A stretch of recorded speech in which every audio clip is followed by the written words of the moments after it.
My hands wouldn't stop shaking as I stared at the aircraft fuselage, half buried in the mud. The tail section was bent upward like a broken bone, and the registration numbers were still visible despite the rust and algae crusting the metal. I could see the pilot's cabin window from where I stood, and there was something inside. A figure, maybe, or just shadow. I couldn't tell yet. All I knew was that this plane had been missing for 4 years, and the man who owned it had been declared legally dead just 8 months ago. That was the moment everything changed. That was the instant my life split into before and after. But let me back up. Let me tell you who I was before I found that wreckage on the shore of Clearwater Lake. My name is Ashley Mitchell, and I was a 26-year-old runaway with exactly $347 in my bank account and a restraining order filed against me by my stepfather, Richard. That restraining order was the reason I was living in my beat-up 2009 Honda Civic, parked illegally on Forest Service roads, showering at gym facilities I'd paid cash for, and eating gas station hot dogs for dinner. It was also the reason nobody knew where I was, which, at that particular moment in my life, felt like the only advantage I had left. 3 months earlier, my mom had finally asked me to leave. We sat in her kitchen in the Denver suburbs, the same kitchen where I'd learned to bake cookies at age 7, where my dad had taught me to read recipe measurements before he died when I was 12. Mom was wearing her work scrubs, still in the uniform from her nursing shift, and she wouldn't look me in the eye. Richard sat at the head of the table like a judge, his arms crossed, his jaw clenched so hard I could see the muscle working beneath his skin. "You're making this impossible for us, Ashley," Mom said quietly. Her voice had that exhausted quality it got after long shifts. She'd always been the soft one, the peacemaker. That made this worse somehow. "I didn't do anything," I said. My own voice sounded small. "I didn't even—" "You accused Richard of something very serious," Mom interrupted. Her eyes finally met mine, and they were full of a sadness that made my chest hurt. "Without proof, without even talking to us first. Richard hadn't done anything to me, not physically. That wasn't the kind of abuse I was afraid of. It was the way he looked at me when Mom wasn't watching. The way he'd started coming into the bathroom when I was in there, claiming he needed to use the sink while I was in the shower. The way his hand lingered on my shoulder during family dinners. The comments about my body when Mom left the room. I'd told my school counselor because I was terrified, because I was 17 and didn't know what else to do. The counselor had contacted Child Protective Services. CPS had interviewed Richard, and he'd denied everything with such convincing sincerity that they'd found no evidence of abuse. But the report had gone through the system anyway, a permanent mark on his record, a permanent fracture in my family. "He said it was a misunderstanding," Richard said, his voice smooth and reasonable. "I'm sorry if I made you uncomfortable, Ashley, but I would never—" "You knew what you were doing," I said, but my voice cracked and I sounded like a child again. Mom flinched. Richard reached over and put his hand on her knee, a gesture of support and solidarity that made me feel utterly alone. "We can't have this in our house," Mom said. "The stress is affecting my health. My blood pressure is through the roof. I can't choose between you and my husband." But that was exactly what she was doing. I left the next morning with a duffel bag and my dad's old camping gear. Mom left me $2,000 in an envelope on the kitchen counter. Guilt money, I think, and I drove north, away from Denver, away from suburbs and school friends and the life I'd known. I ended up in the national forest near Clearwater Lake, a remote spot that wasn't crowded even in summer, where I could park my car in the trees and pretend I was on an adventure instead of running for my life. For the first month, it was almost okay. I had a routine. I'd wake up at dawn, take a hike, journal in my car, work the night shift at a Walmart 50 miles away. I was saving money, staying invisible, not hurting anyone. The solitude felt safer than people ever had. But by month 3, I was running out of options. The money Mom had given me was almost gone. The Civic's transmission was making sounds that worried me. The forest was beautiful, but it was also isolating in a way that made me question everything I'd done. Maybe I had misread Richard's intentions. Maybe I'd overreacted. Maybe I'd destroyed my family for nothing. That's where my head was on the morning of October 14th, when I decided to take a walk farther than usual. The lake was about 2 miles from where I'd parked my car, down a trail that wasn't officially marked, but had been worn into existence by enough hikers that you could follow it without too much trouble. The autumn weather had been cool and clear, and the aspens were turning that particular shade of gold that makes Colorado famous.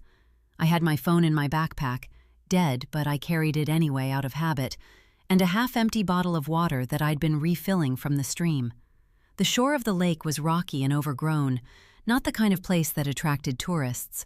There was a section where a landslide had happened maybe 5 or 6 years ago, creating a raw scar of exposed earth and uprooted trees. That's where I saw it. The fuselage was partially submerged in the shallows, camouflaged by years of algae and sediment, and the way the trees had grown around it. If I hadn't been walking at the exact right angle, if the light hadn't hit the metal at the exact right moment, I would have walked right past it. The registration numbers were barely visible. N994MB. I knew those numbers. Everyone in Colorado knew those numbers. 4 years ago, a billionaire named Marcus Bellwether had taken off from Denver International Airport in his private jet. He'd been flying to a business meeting in Aspen. The plane had disappeared somewhere over the western mountains. Search and rescue had found nothing. The FAA had launched an investigation. After 18 months with no leads, Marcus Bellwether had been legally declared dead. His company, Bellwether Capital, had gone into probate. His fortune, estimated at over $2 billion, had been divided among his ex-wife, his adult children, and his foundation. Life had moved on. The mystery had faded into the kind of story people occasionally brought up at dinner parties. But the plane was right here, and if the plane was here, then maybe Marcus was here too. I stood at the water's edge for a long moment, my heart hammering in my chest. Every instinct I had was screaming at me to walk away, to pretend I'd never seen this. I was a girl with a restraining order and no legal address. Getting involved with something like this could only bring attention I couldn't afford. But I also knew that someone had to know about this, that this mattered. I picked my way across the rocks toward the fuselage, my sneakers slipping on the wet stone.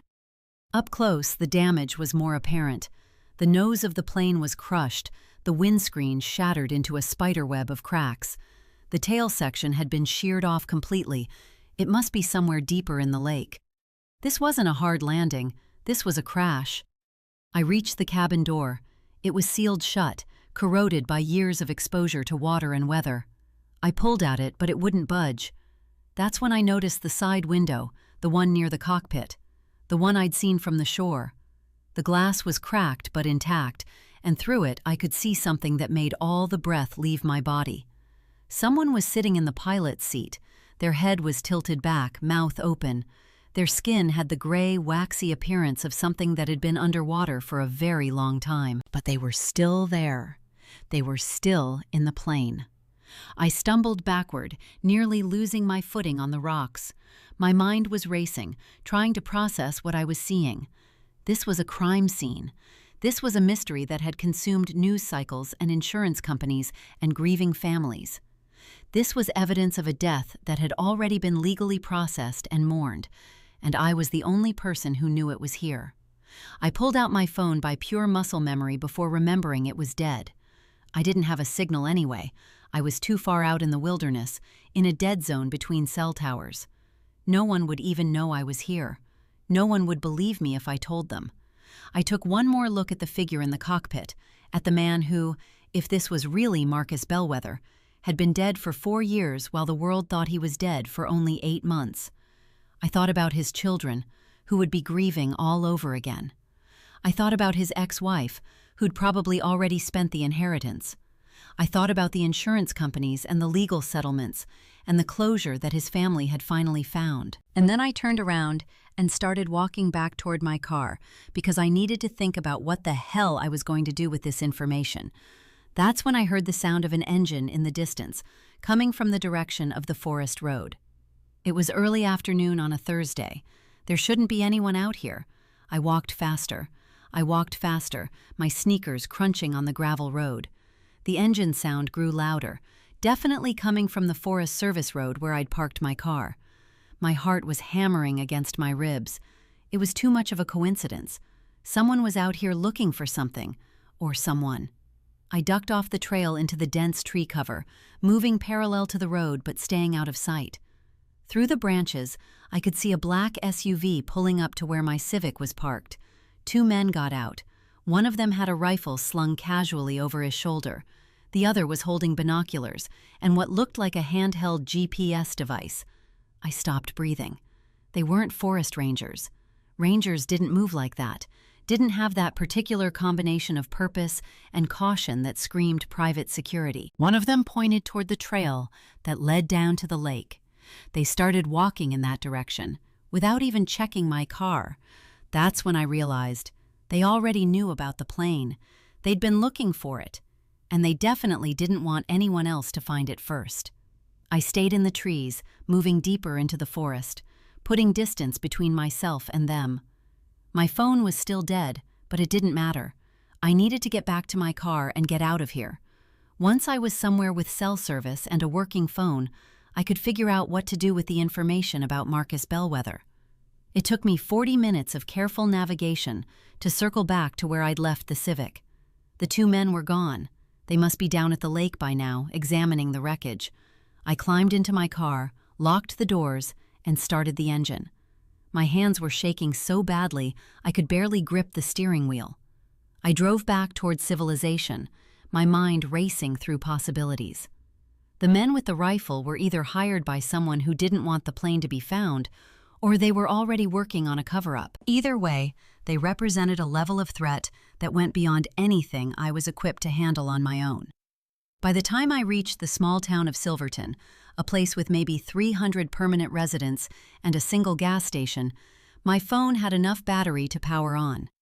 I sat in the parking lot of a diner called Maggie's Place and scrolled through the news about Marcus Bellwether. The articles were old, archived. Billionaire Marcus Bellwether, 58, had disappeared on October 2nd, 4 years ago. His Learjet had gone down somewhere in the Rocky Mountains, presumably in bad weather. Search and rescue had found no evidence of the wreckage, despite months of intensive searching. After 18 months, he'd been legally declared dead. His estate, valued at over $2 billion, had gone into probate. But there was something else, something that made my blood run cold. 3 years ago, just after Marcus had been declared dead, his ex-wife Jennifer had married a man named David Chen. David Chen was listed as the CEO of Bellwether Capital, the company Marcus had founded. The article showed them together at a charity gala, both smiling, both looking very comfortable with each other. I clicked on David Chen's Wikipedia page. He'd been Marcus's CFO for 12 years. He'd been close to Marcus. Close enough that after Marcus's death, he'd been the natural choice to lead the company through probate. Close enough that within 2 years, he'd married Marcus's ex-wife and consolidated control of the massive corporation. Close enough to have possibly wanted Marcus dead. I drove to the nearest town with actual services, a place called Durango, with a population that actually had 4 digits.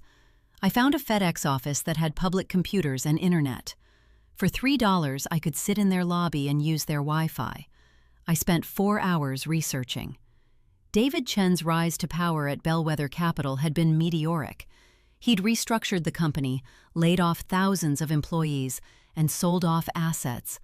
The company's stock price had plummeted in the first 6 months after Marcus's death, then recovered dramatically once David took the helm. Insiders had made millions. David himself had personally profited by over $400 million through stock options and bonus structures that he'd implemented himself. He'd also sold the company 2 years ago to a private equity firm. The sale had been worth $6 billion. David's personal take from that transaction, according to financial disclosures, had been approximately $270 million. I found a photo of him at an investor conference from last year. He was in his early 50s, handsome in an expensive, carefully maintained way. He was standing next to Jennifer Bellwether, now Jennifer Chen, and they were laughing about something. Jennifer was wearing a diamond necklace that probably cost more than my entire net worth. Marcus's children from his first marriage were also visible in some of the photos from the probate proceedings. His son, Thomas, and his daughter, Elizabeth. They'd received approximately $1 billion each from their father's estate when it was settled. But if Marcus had been alive the whole time, if he'd never actually been in that plane or had somehow survived and was hidden somewhere, then the entire inheritance would have been invalid. David Chen would have to give back everything. I sat back in the uncomfortable FedEx office chair and thought about what I'd found in the wreckage. A body. Decomposed, but definitely a body. A human remains in the pilot seat of a plane that had crashed 4 years ago. The question was, whose remains? I needed to call the authorities. I needed to tell them what I'd seen. But I also needed to understand what I was walking into. Because 2 men with a rifle had already been out there, and they hadn't looked like they were searching for a 4-year-old mystery. I drove to the Durango police station and asked to speak to a detective. The officer at the desk was a woman named Sergeant Linda Ramirez, maybe in her 50s, with sharp eyes that suggested she didn't miss much. "I found a plane wreck," I said, "at Clearwater Lake, about 2 miles down the main trail on the North Shore. I think it might be the Bellwether jet." Linda's expression shifted immediately. She got up and walked me into a back office where a detective named Marcus Webb was waiting. He was older, gray-haired, with the kind of tired face that came from decades in law enforcement. "Tell me exactly what you saw," he said, pulling out a notebook. I told them everything: the fuselage, the registration numbers, the body in the pilot's seat, the 2 men with the rifle. I left out the part about living in my car and the restraining order. I just said I was hiking and happened to come across it. Detective Webb's jaw tightened when I mentioned the 2 men. "What did they look like?" he asked, already writing. I described them as best I could: medium height, athletic build, professional demeanor. One had a rifle, one had GPS equipment. "Did you recognize either of them?" "No," I said. "How long ago was this?" "Maybe 2 hours. I drove straight here." Detective Webb and Sergeant Ramirez exchanged a look that I couldn't quite interpret. "We're going to need you to make a formal statement," Webb said, "and we're going to need you to go back out there with us and show us exactly where you found this plane." I nodded, even though my stomach was twisting with anxiety about what was about to happen. We drove back out to the forest in 2 police vehicles. Detective Webb had called in additional units, and by the time we reached the trailhead, there were 4 patrol cars and what looked like a crime scene investigation team. Webb had also called the Colorado State Patrol and the FAA. This was officially a major incident now. The walk down to the lake took about 20 minutes with the larger group. The afternoon light was starting to shift toward evening, and the forest had taken on that golden quality that made everything look slightly unreal. When we reached the fuselage, Webb stopped and stared at it in silence for a long moment. "That's the Bellwether jet," he said quietly. "I remember those tail numbers from the original investigation. We searched for 3 months and found nothing." The crime scene team moved in with cameras and evidence markers.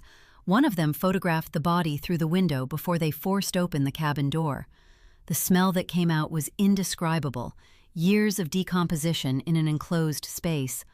The body was still in the pilot's seat, still in the remnants of clothes that had once been expensive. A Rolex watch was still on the wrist. A wedding ring, gold, with initials engraved inside. M.B. "It's him," Webb said. "It's Marcus Bellwether." But it wasn't.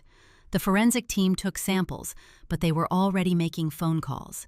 Within an hour, they'd confirmed it through fingerprints that they matched against Marcus's records. The body in the pilot's seat wasn't Marcus Bellwether. It was Thomas Reeves, Marcus's personal pilot, who had been missing along with the plane. Which meant that 4 years ago, Marcus Bellwether hadn't been on his own plane when it crashed.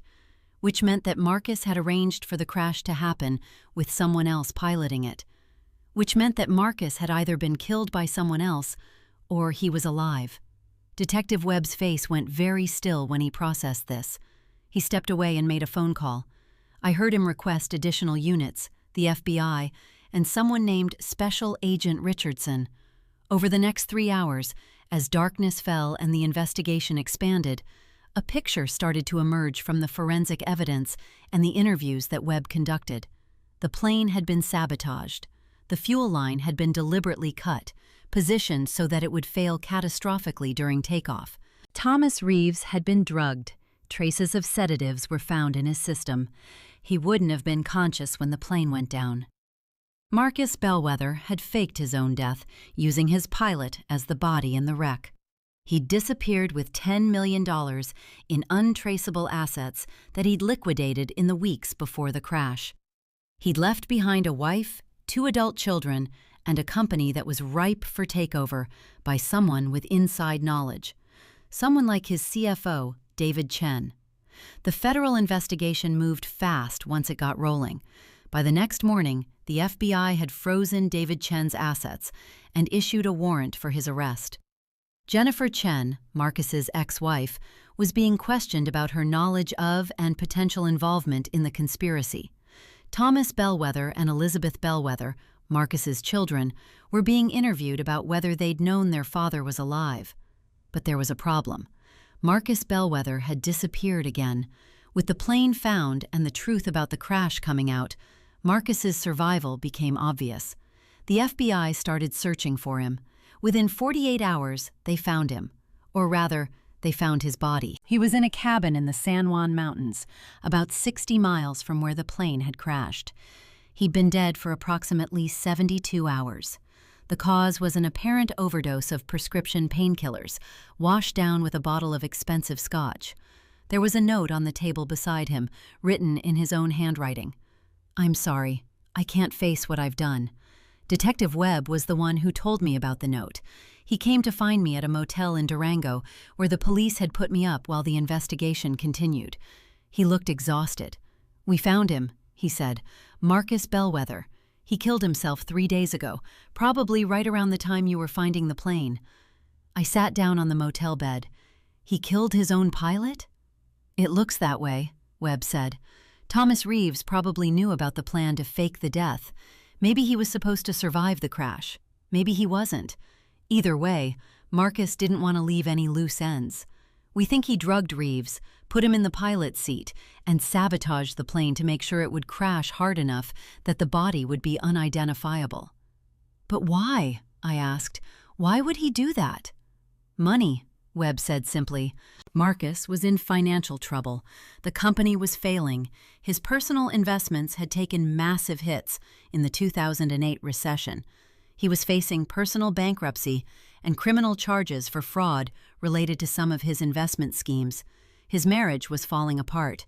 He decided to disappear, let his estate go into probate, and then slip back into the world with a new identity and the assets he'd hidden away. "What about David Chen?" "That's where it gets complicated," Webb said. "Chen claims he had no knowledge of Marcus's survival or the fake death. He says he genuinely believed Marcus was dead when he took over the company. The circumstantial evidence is strong. He definitely profited enormously from Marcus's death, but we don't have direct proof of conspiracy." "But he must have known," I said. "He had to." "Probably," Webb agreed. "But proving it in court is going to be difficult. Chen's lawyer is already floating the idea that he was a victim here, too, that he inherited a company that he thought was legitimate, only to discover that his predecessor had faked his own death and left him holding the bag." I felt a surge of anger that surprised me with its intensity. "So he just gets away with it? He gets to keep all the money he stole?" "We're working on it," Webb said. "The FBI is investigating. The SEC is investigating. But right now, we don't have enough to prosecute him for the fraud. We can probably get him on some financial crimes related to his handling of company assets.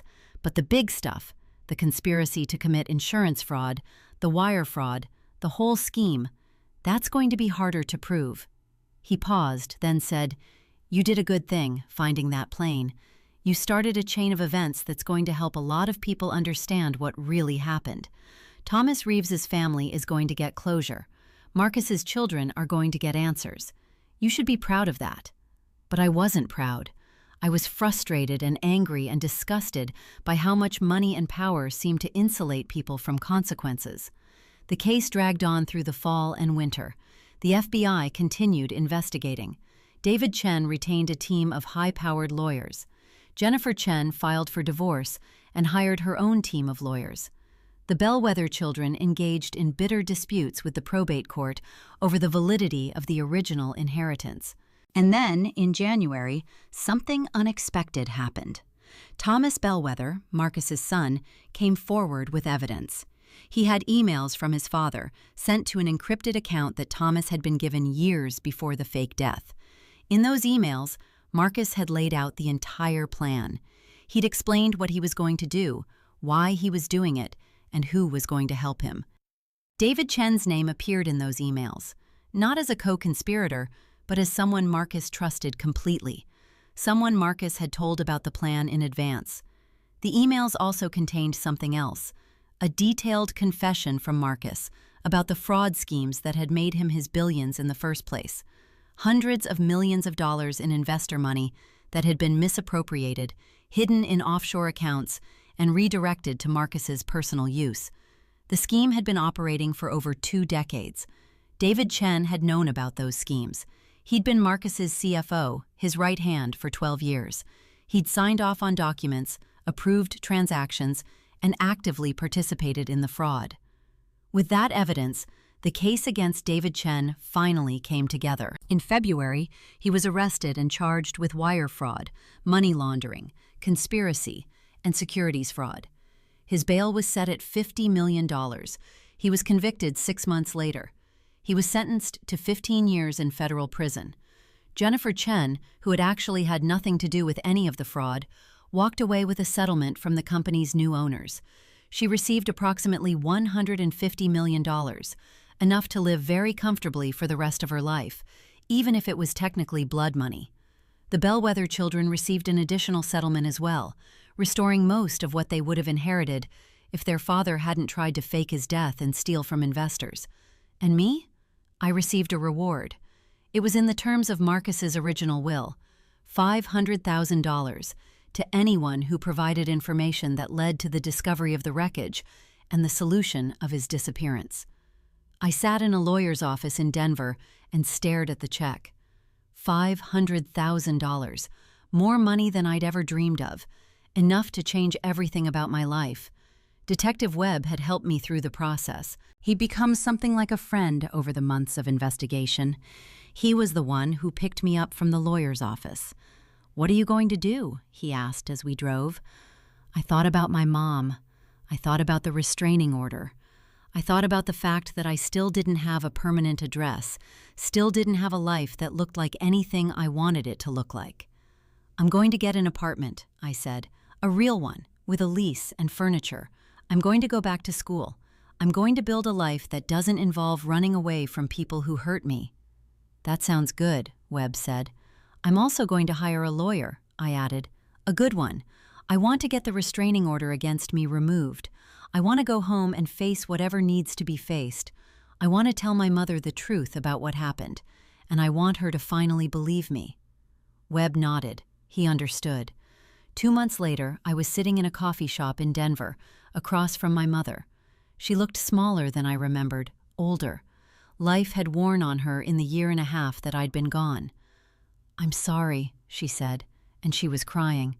"I'm so sorry, Ashley. I should have believed you. I should have protected you."